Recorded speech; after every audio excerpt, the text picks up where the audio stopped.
Hello everyone, my name is ब्रेंत Kumar and मेरे channel deep study classes में आपका स्वागत है। दोस्तों अगर आप सीटेट 2020 की तैयारी कर रहे हैं या किसी भी गवर्नमेंट एग्जाम की तैयारी कर रहे हैं तो मैं आज आपके लिए एक बहुत ही एंशियंट प्राचीन प्राचीन इतिहास से एंशियंट हिस्ट्री से मैंने आपके लिए एक बहुत ही इंपॉर्टेंट टॉपिक उठाया है। ताम्रपाषाणी बहुत इंपॉर्टेंट है और स्पेशली मैं ये सीटेट के लिहाज से वीडियो बना रहा हूँ और जिनका 2020 का सीटेट है। यहाँ से और एसएसटी जिनका एसएसटी सब्जेक्ट है तो 60 मार्क का होता है एसएसटी, तो बहुत इंपॉर्टेंट है। और ताम्रपाषाणी संस्कृति के जो स्थल हैं पिछले प्रीवियस ईयर्स में यहाँ से क्वेश्चन बने हैं, चाहे वो ताम्रपाषाणी के स्थल हो या नौपाषाणी के स्थल हो, ठीक है, या सिंधु घाटी सभ्यता हड़प्पा सभ्यता के स्थल हो, तो यहाँ से क्वेश्चन बनते हैं हमेशा। तो और मैं उन टॉपिक को उठा रहा हूँ जहाँ जिनसे पिछले पिछले वर्षों में आपके क्वेश्चन बने हैं, और चाहे वो मॉडर्न हिस्ट्री हो, चाहे वो मेडिवल हिस्ट्री हो, चाहे वो ज्योग्राफी हो। तो मैंने एक अपने चैनल पे एक प्लेलिस्ट डेवलप की है सीटेट से, वहाँ पर जाकर मेरी वीडियो दे सकते हैं और बहुत ही इंपॉर्टेंट वीडियोस बनाई है मैंने। आज का जो हमारा टॉपिक है वो ताम्रपाषाण युग है, बहुत इंपॉर्टेंट है। ताम्रपाषाणिक जो संस्कृत है उसके स्थल ये पूछे जाते हैं, ठीक है, बहुत इंपॉर्टेंट है। देखिए अब स्टार्ट करते हैं। ताम्रपाषाण युग है क्या? तो ताम्रपाषाण युग को कैल्कोलिथिक कहा जाता है, और ताम्रपाषाण युग का मतलब है कि पत्थर और तांबे के उपयोग का काल। मतलब जब चाहे वो औजार हो चाहे वो बर्तन हो, ठीक है, उनमें पत्थर और तांबे का इस्तेमाल बहुत ज़्यादा किया जाता था। और ताम्रपाषाण युग से पहले एक युग आया, उसको बोलते हैं नवपाषाण युग, ठीक है। और नवपाषाण युग, ठीक है, नवपाषाण आप जानते होंगे कि नवपाषाण युग का अंत होते होते धातुओं का इस्तेमाल शुरू हो गया था, और सर्वप्रथम जिस धातु का इस्तेमाल हो वो था तांबा, ठीक है। अगर हम ताम्रपाषाण युग को अगर किसी कालक्रम किसी पीरियड के अंदर रखें तो हम इसको 2100 ईस्वी पूर्व से 1000 ईस्वी पूर्व तक रख सकते हैं। लेकिन जो ताम्रपाषाण युग है इसके जो स्थल हैं, बहुत सारे स्थल इसके, कुछ स्थल, या बहुत सारे मैं नहीं कह सकता, कुछ स्थल इसके हड़प्पा कालीन सभ्यता से भी पुराने हैं, और बहुत सारे स्थल इसके बहुत ही नए हैं, जैसे 1000 ईस्वी पूर्व के, 700 ईस्वी पूर्व के, 500 ईस्वी पूर्व के, ठीक है। तो ऐसे स्थल भी इसके बहुत नए स्थल भी मिले हैं, ठीक है। तो मैं सबसे पहले आपको जो ताम्रपाषाण युग है इसकी थोड़ा विशेषता बता देता हूँ, उसके बाद इसके जो जहां से क्वेश्चन बनते हैं स्थल उनके बारे में बताऊंगा। तो स्टार्ट करता हूं। देखिए सबसे पहले देखिए इसकी विशेषता। तो कह रहा है कि तकनीकी दृष्टि से अगर हम देखें तो तकनीकी दृष्टि से ये हड़प्पा की कांस्य युगीन संस्कृति से पहले की। अगर हम तकनीकी दृष्टि से देखें, मतलब तकनीकी दृष्टि का कहने का मतलब है कि जो ताम्रपाषाण संस्कृति है ये एक ग्रामीण संस्कृति है, ग्रामीण सभ्यता है, जबकि जो हड़प्पा सभ्यता है आपकी ये एक नगरीय सभ्यता है, ठीक है। हाँ, और अगर हम कालक्रमानुसार देखें तो कांस्य जो हड़प्पा की जो कांस्य संस्कृति है वो पहले आती है इससे, ठीक है। कैसे? तो वो हड़प्पा आपने देखा होगा, हड़प्पा का जो कालक्रम है वो 2250 से 1700 इस टाइम पीरियड के बीच में इसको रखा जाता है, ठीक है। और जबकि ताम्रपाषाणी जो स्थल है वो आपको 2100 ईस्वी पूर्व से 500 ईस्वी पूर्व, 700 ईस्वी पूर्व तक मिलते हैं, ठीक है। तो थोड़ा इसकी विशेषता देख लेते हैं। एक ग्रामीण सभ्यता थी, सबसे पहले ताम्रपाषाण जो सभ्यता थी एक ग्रामीण संस्कृति थी एक, और ग्रामीण समुदाय बनाकर लोग रहते थे। तो हम कह सकते हैं कि ग्रामीण सभ्यता थी, ये नगरीय सभ्यता नहीं थी। और क्षेत्र क्या था इनका?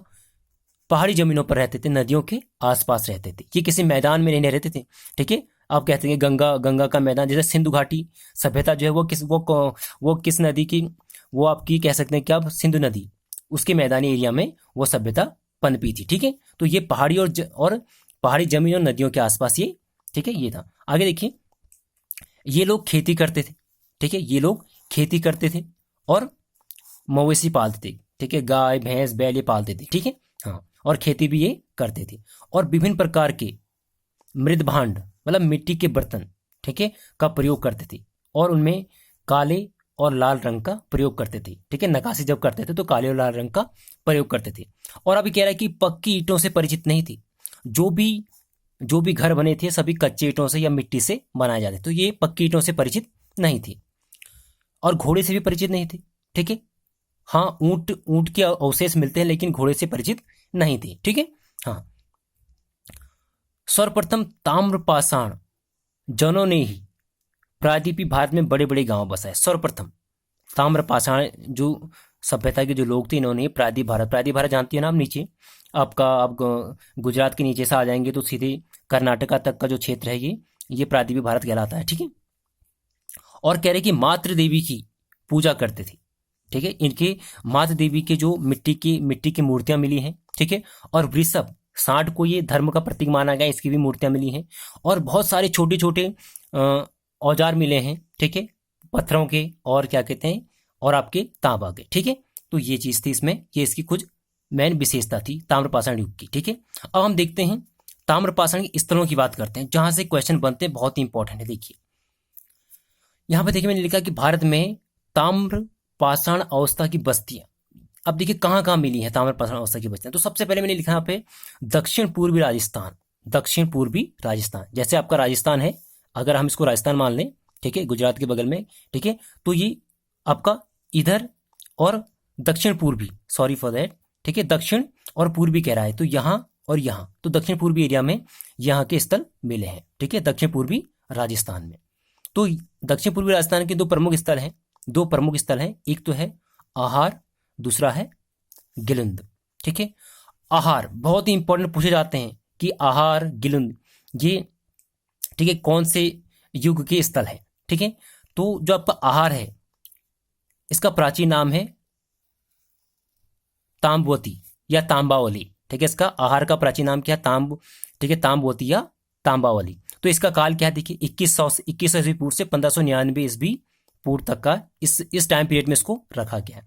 गिलिंद ये इसी का एक केंद्र है, ठीक है। और बनास घाटी, राजस्थान की बनास घाटी में है ये दोनों के दोनों स्थल कहाँ है, बना। तो ये यहाँ से क्वेश्चन बनते हैं कि आहार गिलिंद ये कौन से काल के स्थल हैं, ठीक है ना। आगे देखिए कह रहा है कि सूक्ष्म पाषाण व पत्थर के औजारों का अभाव। देखिए अब ये जो आहार है ना, इसका नाम ही तांबावली है, यहाँ जो भी औजार मिले वो तांबे के मिले हैं, अधिकतर 90.99% यहाँ जो औजार मिले हैं वो तांबे के मिले हैं। तो यहाँ पे सूक्ष्म पाषाण और पत्थर के औजारों का लगभग अभाव है, ठीक है। आगे देखिए अब अगले जो स्थल मिले हैं वो मिले हैं मध्य प्रदेश के पश्चिम भाग में, मध्य प्रदेश के पश्चिम भाग है। इसमें देखो बहुत ही इंपॉर्टेंट स्थल है, ठीक है। मालवा है, मालवा का पठार आप जानते होंगे, मालवा, कैथा और एरण, कौन कौन से, मालवा, कैथा और एरण, ये मध्य प्रदेश में भाग मिले हैं। और किसके, ताम्रपाषाण युग के, ये ताम्रपाषाण संस्कृत के स्थल हैं, ठीक है। इनके कुछ कालक्रम भी लिखे गए हैं, ठीक है। हाँ तो यहाँ पे देखिए मैंने एक मालवा के बारे में एक इंपॉर्टेंट बात लिखी यहाँ पे कि मालवा के जो मृदभांड थी, मतलब जो मिट्टी के बर्तन थे मृदभांड, वो को ताम्रपाषाण मृदभांडों में उत्कृष्टम माना जाता है, सबसे उत्कृष्टम माना जाता है, ठीक है। तो ये बहुत ही इंपॉर्टेंट स्थल है, यहां से क्वेश्चन बनते हैं और बने हैं, ठीक है। हाँ अब नेक्स्ट देखते हैं। सो अब हम देखते हैं कि पश्चिम महाराष्ट्र में कौन कौन से स्थल बने, कौन कौन से स्थल आप मिले हैं, ठीक है, ताम्रपाषाण युग के, ठीक है। तो देखिए पश्चिम महाराष्ट्र में स्थल है अहमदनगर जिला, महाराष्ट्र का पश्चिम महाराष्ट्र में अहमदनगर जिले में जो स्थल मिले हैं उनमें है जोरवे, नेवासा और दैमाबाद। ये तीन स्थल पश्चिमी महाराष्ट्र के अहमदनगर जिले में मिले हैं। यहाँ पर मैंने जोरवे का काल लिखा, देखो 1400 ईस्वी पूर्व से 700 ईस्वी पूर्व के बीच रखा जाता है। तो 700 ईस्वी पूर्व में काफी नया है, ठीक है। हाँ तो देखिए और दूसरा इसी का पश्चिम महाराष्ट्र में देखिए पुणे जिले में कौन कौन से मिले हैं, चंदौली, ठीक है, सोनगांव, इनाम गांव, प्रकाश और नासिक। तो जोरवे, नेवासा, दैमाबाद, सोनगांव, इनाम गांव, इनके बारे में पूछा जाता है ये स्थल, ठीक है। ये स्थल कौन सी सभ्यता के हैं, ठीक है। तो यहाँ से जोरवे संस्कृत और दैमाबाद, यहाँ से क्वेश्चन बहुत बार बने हैं, ठीक है। अब देखिए मैंने लिखा पे इन सभी स्थलों को जोरवे संस्कृत पूरा स्थलों के नाम से जाना जाता है, चाहे वो नेवासा हो, दैमाबाद हो, चंदौली हो, सोनगांव हो, इनाम गांव हो, प्रकाश, नासिक, ये सभी जो भी सारे स्थलों को जोरवे संस्कृत के नाम से जाना जाता है, जोरवे संस्कृत के पूरा स्थलों के नाम से जाना जाता है, ठीक है। अभी जो आपका जोरवे स्थल है, ठीक है, गोदावरी नदी है उसके साग नदी परवरा, गोदावरी दो नदियों का संगम, दो नदियां जब आती हैं तो ये गोदावरी का रूप धारण करती हैं, एक परवरा है, एक कोई और नदी है, ठीक है। तो गोदावरी की साग नदी परवरा के बाएं तट पर है जोरवी, और जोरवे कैसी संस्कृत है, ग्रामीण। अगर ताम्रपाषाणी जो संस्कृत है वो ग्रामीण संस्कृत है, तो ये एक ग्रामीण संस्कृत का स्थल है, ठीक है, ग्रामीण स्थल है, ठीक है। हाँ और आगे देखिए 200 जोरवे स्थलों में, अब जोरवे स्थल बहुत सारे, ठीक है, ये जो जोरवे संस्कृत के स्थल हैं बहुत सारे स्थल हैं, ठीक है। तो 200 जौरवीय संस्कृत जो जौरवीय स्थलों में से दैमाबाद सबसे बड़ा है, दैमाबाद, ठीक है, जो पश्चिम महाराष्ट्र में है, ठीक है। सो अहमदनगर जिले में दैमाबाद में सबसे जौरवीय संस्कृत के जो स्थल है सबसे बड़ा उसमें कौन सा है आपका, दैमाबाद है, ठीक है। अगला देखिए दैमाबाद के बारे में और फैक्ट है कि दैमाबाद की जो ख्याति है भारी संख्या में कांस्य की वस्तुओं की उपलब्धि के लिए भी है। अब देखो ये, ठीक है, ताम्रपाषाण युगीन स्थल है लेकिन यहाँ कांसे के भी बहुत सारे वस्तुएं मिले हैं, ठीक है। हाँ, मतलब यहाँ पे बहुत सारे स्थल जो है वो हड़प्पा काल में भी मिले हैं।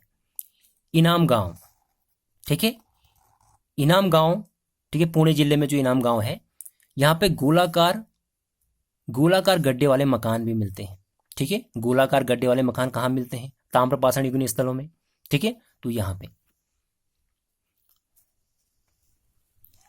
अगले देखिए कुछ अन्य स्थल हैं, ठीक है, जैसे नवदा टोली ये महाराष्ट्र में है और नर्मदा नदी के तट पर, यह भी एक ताम्रपाषाण संस्कृत का स्थल है। महिषदल पश्चिम बंगाल में, ठीक है, बीरभूम जिला।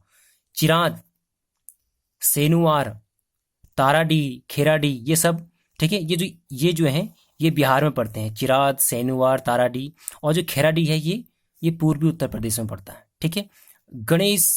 गणेश्वर ये भी एक ताम्रपाषाणिक स्थल है, ठीक है, राजस्थान में पड़ता है और ये हड़प्पा संस्कृत से भी पूर्व का स्थल है। बताइए ये हड़प्पा, इसका जो कालक्रम है वो 2800 ईस्वी पूर्व से लगभग 2200 ईस्वी पूर्व तक इसका कालक्रम है, ठीक है। तो ये बहुत ही एक ये हड़प्पा सभ्यता से भी पुराना स्थल है, ठीक है।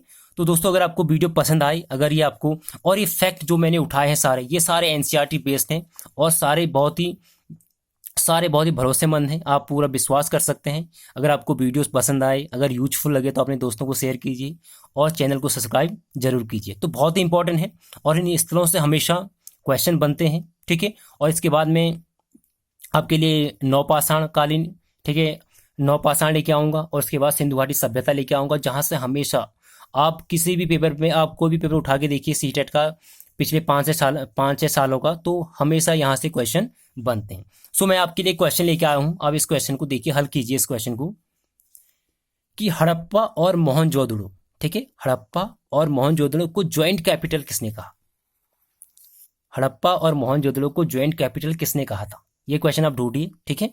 सो और वीडियो शेयर जरूर कीजिए अपने दोस्तों को। Thank you.